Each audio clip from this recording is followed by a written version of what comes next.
നമസ്കാരം. ഗാസയിലെ വെടിനിർത്തൽ ചർച്ചകൾ പൂർണ്ണ പരാജയം. അത് ഏതാണ്ട് പ്രതീക്ഷിക്കപ്പെട്ടിരുന്ന കാര്യവുമാണ്. Then what next?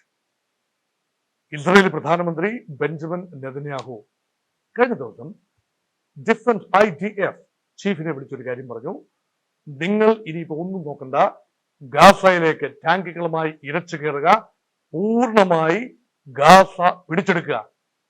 അവശേഷിക്കുന്ന ജീവനോട് അവശേഷിക്കുന്ന 20 ബന്ദികളുണ്ടെങ്കിൽ 47 പേരുടെ കണക്കാണുള്ളത്. അതിൽ 20 പേരെങ്കിലും ജീവനോടെ ഉണ്ടെങ്കിൽ ഒരാളെങ്കിലും കിട്ടിയാൽ അത്രയ്ക്ക് നല്ലത്.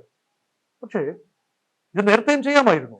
എന്തുകൊണ്ട് ചെയ്തില്ല എന്ന് ചോദിച്ചാൽ അതിനുള്ള പ്രധാന ഉത്തരം, ബന്ദികളെ പാർപ്പിച്ചിരിക്കുന്ന തുരങ്കങ്ങളിൽ, രഹസ്യ ഒളി ഇടങ്ങളിൽ കടന്നു കയറിയാൽ ബന്ദികൾ ഉടനടി വധിക്കപ്പെടാനുള്ള സാധ്യത ഹൈ റിസ്ക് ആണ്. ഉറച്ച ബന്ദിയെ പോലും ഒരു സർജിക്കൽ മിലിറ്ററി കമാൻഡോ ഓപ്പറേഷനിലൂടെ ഇസ്രായേൽ ഇതുവരെ മോചിപ്പിക്കാൻ കഴിഞ്ഞില്ല. മോചിപ്പിച്ച എല്ലാവരെയും കരാറിന്റെ അടിസ്ഥാനത്തിലാണ്, 2 പ്രാവശ്യം എത്തിച്ചേർന്ന വെടിനിർത്തൽ കരാറിന്റെ അടിസ്ഥാനത്തിലാണ് ഇതുവരെയുള്ള ബന്ദി മോചനങ്ങളെല്ലാം നടന്നത്. 100ഓളം ബന്ദികളെ 2 ഘട്ടങ്ങളിലായി മോചിപ്പിച്ചു എന്ന സത്യമാണ്. ഇപ്പോൾ ഇസ്രായേലിലെ പ്രധാനമന്ത്രി IDF ചീഫിനോട് പറയുമ്പോൾ IDF ചീഫ് അതിന് ചെവി കൊടുത്തില്ല എന്നതാണ് പ്രധാനപ്പെട്ട ചിന്താവിഷയം. ലഫ്റ്റനന്റ് ജനറൽ ഇയാൻ ഷമീർ, അദ്ദേഹമാണ് IDF ചീഫ്. അദ്ദേഹം പറഞ്ഞു, നമ്മൾ മിക്ക ലക്ഷ്യങ്ങളും കൈവരിച്ചു കഴിഞ്ഞു. ഹമാസ് തവിടുപൊടിയായിരിക്കുന്നു, അല്ലെങ്കിൽ ഹമാസിന് നമ്മുടെ സൈന്യത്തെ നേരിടാനുള്ള ശേഷിയില്ലാതിരിക്കുന്നു. 75% ലാൻഡ് ഇപ്പോൾ തന്നെ ഇസ്രായേലിന്റെ പൂർണ്ണ നിയന്ത്രണത്തിലാണ് ഗാസയിൽ. ആകെയുള്ള 365 സ്ക്വയർ കിലോമീറ്ററിൽ 75% പൂർണ്ണ നിയന്ത്രണത്തിലാണ്. അതുതന്നെ പല സെഗ്മെന്റായി തിരിച്ചുകൊണ്ട്, പല കോറിഡോറുകൾ, തെക്കുള്ള ഫിലാഡൽഫി കോറിഡോർ, ഇടയ്ക്കുള്ള നെഫ്താലിം കോറിഡോർ, അങ്ങനെ പല കോറിഡോറുകൾ, എന്നിട്ട് ചതുരം കളങ്ങളായി തിരിച്ച് ഓരോ ഇടത്തും സർവൈലൻസ് ആണ്. ഓരോ ക്രോസ് റോഡ്സിലും സർവൈലൻസ്. ഒരു റോഡ് ക്രോസ് ചെയ്ത് അപ്പുറത്ത് പോകാൻ കഴിയാത്ത രീതിയിൽ ഗാസയിലെ ജനം ആ പ്രദേശം ഒറ്റപ്പെട്ടിരിക്കുന്നു. ഇപ്പോഴും അവശേഷിക്കുന്ന ഒറ്റപ്പെട്ട തുരുത്തുകളാണ് ഈ പറയുന്ന 25% പ്രദേശം. ആ സ്ഥലത്തേക്ക് ആക്രമണം വ്യാപിപ്പിച്ചാൽ അതിഭീകരമായ നഷ്ടങ്ങളായിരിക്കും ഗാസയിൽ ഉണ്ടാവുക. അത് കൂടുതൽ ലോക മനസാക്ഷിയെ വെറുപ്പിക്കും. അതുകൊണ്ട് അതാവശ്യമില്ല എന്ന നിഗമനത്തിലാണ് ഇസ്രായേലി ഡിഫൻസ് ഫോഴ്സസിന്റെ ചീഫ് നെതന്യാഹുവിനോട് പറഞ്ഞത്. പക്ഷെ നെതന്യാഹു വിട്ടുകൊടുക്കാൻ താല്പര്യമില്ല. അദ്ദേഹം പറഞ്ഞു, നിങ്ങൾക്ക് വയ്യായെങ്കിൽ രാജിവെച്ച് പുറത്തു പോകൂ. ഞങ്ങൾ അടുത്ത ക്യാബിനറ്റിൽ ഈ പ്രപ്പോസൽ കൊണ്ടുവരാൻ പോവുകയാണ്. ക്യാബിനറ്റ് തീരുമാനമായി എൻഡോഴ്സ് ചെയ്ത്, ക്യാബിനറ്റിലെ ഒരു റൈറ്റ് വിങ് എക്സ്ട്രീമിസ്റ്റ് ഗ്രൂപ്പുണ്ട്, തീവ്ര റാഡിക്കൽ സയനിസ്റ്റ് ഗ്രൂപ്പുണ്ട്, അവരെ കൊണ്ട് തീർച്ചയായും ഇത് പുഷ് ചെയ്യാൻ സാധിക്കും എന്ന് നെതന്യാഹു പറയുന്നു. അപ്പൊ വീണ്ടും ഇസ്രായേലി ഡിഫൻസ് ഇത്രയുമായപ്പോൾ കഴിഞ്ഞ ദിവസം ഇസ്രായേലി ഡിഫൻസ് ഫോഴ്സസിൽ മുൻപ് പ്രവർത്തിച്ചിരുന്ന, അതുപോലെ മൊസാദ് ഉൾപ്പെടെയുള്ള രഹസ്യ അന്വേഷണ വിഭാഗങ്ങളിൽ, ആഭ്യന്തര രഹസ്യ അന്വേഷണ വിഭാഗമായ ഷിൻബെറ്റിലും ഒക്കെ പ്രവർത്തിച്ചിരുന്ന കുറേയേറെ പേര്, 500ഓളം പേര് ചേർന്ന് ഒരു നിവേദനം തയ്യാറാക്കിയാണ്. ഇസ്രായേൽ ഒരു ജനാധിപത്യ രാജ്യം കൂടിയാണെന്ന് ഓർക്കണം. ഇസ്രായേൽ നടപടികൾ കാണുമ്പോൾ ഏകാധിപത്യ പ്രവണതകൾ തോന്നാമെങ്കിലും out and out democratic credentials ഉള്ള ഒരു രാജ്യമാണ് ഇസ്രായേൽ. അവർ അമേരിക്കൻ പ്രസിഡന്റ് ഡൊണാൾഡ് ട്രംപിന് കത്തെഴുതിയിരിക്കുന്നു. ലുക്ക് മിസ്റ്റർ ട്രംപ്, നിങ്ങൾ പറഞ്ഞാൽ ഒരുപക്ഷെ ബെഞ്ചമിൻ നെതന്യാഹു കേൾക്കും.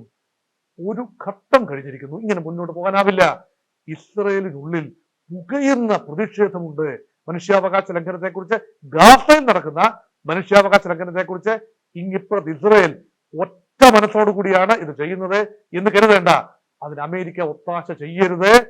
Please tell mister Netanyahu to stop war and declare cease fire immediately. അതോടൊപ്പം തന്നെ പടുകൂറ്റൻ, കഴിഞ്ഞ ദിവസം ജെറുസലേമിലും ഹൈഫയിലും ഒക്കെ പടുകൂറ്റൻ 10,000 അണിനിരക്കുന്ന പ്രകടനം നടന്നു. യുദ്ധം എത്രയും പെട്ടെന്ന് അവസാനിപ്പിക്കണം, ബന്ദിമോചനം സാധ്യമാകണം. യുദ്ധം ഈ പോയിന്റിൽ വെച്ച് എന്തെല്ലാം നേടിയാലും നേടിയില്ലെങ്കിലും പ്രസ്റ്റീജിന്റെ പ്രശ്നമായി എടുക്കരുത്, യുദ്ധം അവസാനിപ്പിക്കണം. ആ രീതിയിൽ ഇസ്രായേലിന്റെ മനസ്സ് രൂപപ്പെട്ട് കഴിഞ്ഞു. നിലവിൽ ഓൾറെഡി 61,220 പേരാണ് officially dead people in Gaza. ഇനിയും മൗണ്ട് ചെയ്യുകയാണ്. ഇപ്പൊ ഗാസയിലെ ഒരു ഓപ്പറേഷൻ ഡൈനാമിക്സ് നോക്കൂ. ഭക്ഷണ പൊതികൾ തേടി വരി നിൽക്കുന്ന, അല്ലെങ്കിൽ കൂട്ടമായി നിൽക്കുന്ന ആളുകൾക്ക് നേരെ നിറയൊഴിക്കുന്ന ഇസ്രായേലി സേന. കഴിഞ്ഞ ദിവസവും 75 പരം ആളുകളാണ് അങ്ങനെ മരണപ്പെട്ടത്. മാത്രമല്ല ആ ഒരു ഹൃദയഭേദകമായ കാഴ്ചയാണ്. ഒട്ടിയ വയറുകളും കുഴിഞ്ഞ കണ്ണുകളുമായി നിൽക്കുന്ന ജനത്തിനെതിരെ നിരായുധരായി നിസ്സഹായരായി പട്ടിണിയിൽ നിൽക്കുന്ന ജനത്തിന് നേരെ പോയിന്റ് ബ്ലാങ്കിൽ നിറയൊഴിക്കുന്ന ഇസ്രായേലിന്റെ സമീപനം. ഇത് ന്യായീകരിക്കാൻ ഒരുപാട് കാര്യങ്ങളുണ്ട്. തീർച്ചയായും ഇസ്രായേൽ ന്യായീകരിക്കാം. 1200 പേരെ വധിച്ച ഹമാസ് അവർക്ക് തിരിച്ചടി കൊടുത്തല്ലോ. 1200 പേരെ ഇസ്രായേൽ വധിച്ചുവെങ്കിൽ 61,000 പേരെ വധിക്കുകയും 1,00,000-ലധികം പേരെ പൂർണ്ണമായി നരകതുല്യമായ ജീവിതത്തിലേക്ക് തള്ളിവിടുകയും ഗാസയിലെ 23 ലക്ഷം ജനങ്ങളിൽ ഏതാണ്ട് 90% പൂർണ്ണ പട്ടിണിയിലേക്കോ അർദ്ധ പട്ടിണിയിലേക്കോ ഡിസ്പ്ലേസ്മെന്റിലേക്കോ തള്ളിവിടുകയും ചെയ്തിരിക്കുന്നു. അവരുടെ വാസസ്ഥലങ്ങളൊന്നും തന്നെ ഇപ്പോൾ നിലവിലില്ല, റബിൾസായി മാറിക്കഴിഞ്ഞു. ഏറ്റവും വലിയ വ്യവസായം എന്താണെന്ന് അറിയാമോ? ഇസ്രായേൽ പൗരന്മാരുടെ ഇപ്പോഴത്തെ ഏറ്റവും ലുക്രറ്റീവ് വ്യവസായം അല്ലെങ്കിൽ ധനാഗമ മാർഗം എന്ന് പറയുന്നത് ഒരു എർത്ത് മൂവർ അങ്ങോട്ട് വാങ്ങുക, എന്നിട്ട് ഗാസയിലേക്ക് പ്രവേശിക്കുക, അവിടെ തകർന്ന് നിൽക്കുന്ന കെട്ടിടങ്ങൾ പൂർണ്ണമായി ഇടിച്ച് പൊളിച്ച് നിരത്തി അവിടെ നിരപ്പാക്കി എടുക്കുക, എന്നിട്ട് റിട്രീവ് ചെയ്യാനുള്ള സാധനങ്ങൾ റിട്രീവ് ചെയ്യുക.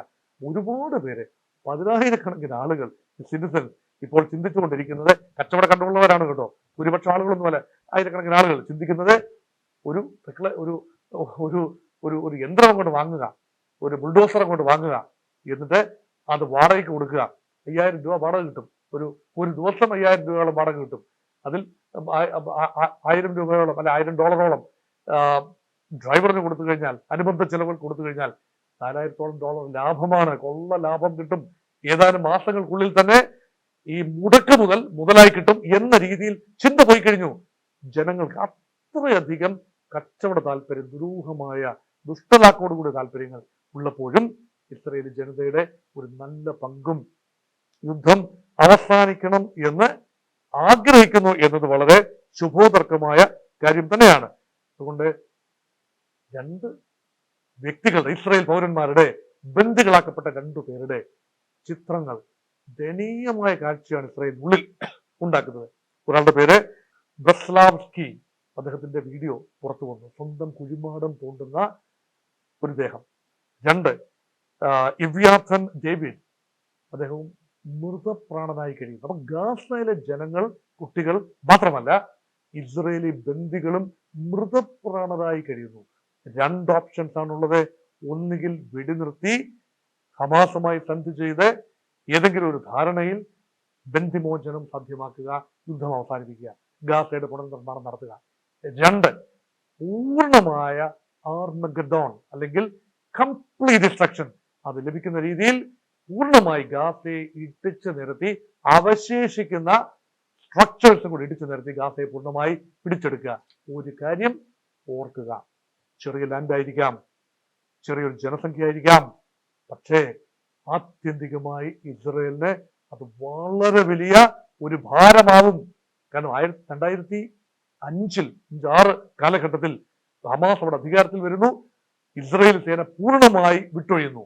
അപ്പോൾ ഇസ്രയേലിൽ ചിലരുടെയെങ്കിലും മനസ്സിൽ ലഡു പൊട്ടിയിട്ടുണ്ട്. ഗാസ പൂർണ്ണമായി പിടിച്ചെടുത്തു കഴിഞ്ഞാൽ അവിടെ അങ്ങോട്ട് ഇപ്പോൾ വെസ്റ്റ് ബാങ്കിൽ നടത്തുന്ന പോലെയുള്ള അധിനിവേശം അവിടെ നടത്താം. അവിടെ അവശേഷിക്കുന്ന സ്ഥലങ്ങൾ, വാസയിടങ്ങൾ ഉണ്ടെങ്കിൽ അത് നമുക്ക് പിടിച്ചെടുക്കാം. ഒരിക്കൽ കൂടെ അധിനിവേശം, ഇസ്രയേലി അധിനിവേശം, പൂർണ്ണ അധിനിവേശം ഗാസയിൽ ഇപ്പോഴും ഒറ്റപ്പെട്ട ദുരിതമായി നിൽക്കുന്ന ഗാസ മാത്രമാണ്. വെസ്റ്റ് ബാങ്കിന് അങ്ങനെ പറയാനാവില്ല. അവിടെ ഒരു ഇസ്രായേലിനെ അംഗീകരിക്കുന്ന ഒരു പാവ സർക്കാരാണ് അറബികൾക്ക് വേണ്ടി അല്ലെങ്കിൽ പാലസ്തീനിയൻസിന് വേണ്ടി അവിടെയുള്ളത്, മുഹമ്മദ് അബ്ബാസ്. പക്ഷെ അങ്ങനെയല്ല ഗാസ. അതുകൊണ്ട് ഹമാസിനെ ഒഴിവാക്കുക, ഗാസയെ പൂർണ്ണമായി പിടിച്ചെടുക്കുക, ഇസ്രയേലിനോട് അനക്സ് ചെയ്യുക, ഇസ്രയേലിന്റെ കോളനിയായി അത് നിലനിർത്തുക, അങ്ങനെ പരമാവധി അതിനെ എക്സ്ട്രാക്ട് ചെയ്യുക എന്ന ബെഞ്ചമിൻ നെതന്യാഹുവിന്റെ ആ ഒരു നയം എതിർത്ത് തോൽപ്പിക്കാൻ ഇപ്പോൾ കഴിയുന്നത് അമേരിക്കയ്ക്കല്ല, ലോക സമൂഹത്തിനല്ല, സ്വന്തം ജനതയ്ക്ക് തന്നെയാണ്. ജൂത ജനതയുടെ ഒരു ഭാഗം ഉണർന്നു പ്രവർത്തിക്കും എന്ന പ്രതീക്ഷ കഴിഞ്ഞ ഏതാനും ദിവസത്തെ പ്രകടനങ്ങൾക്കും കത്തുകൾക്കും, ഞാൻ നേരത്തെ പറഞ്ഞ ട്രംപിന് അയച്ച ഒരു ഭീമഹർജി പോലെയുള്ള കാര്യങ്ങൾക്കും കഴിയട്ടെ എന്ന് ആശംസിച്ചുകൊണ്ട് നിർത്തട്ടെ. നന്ദി.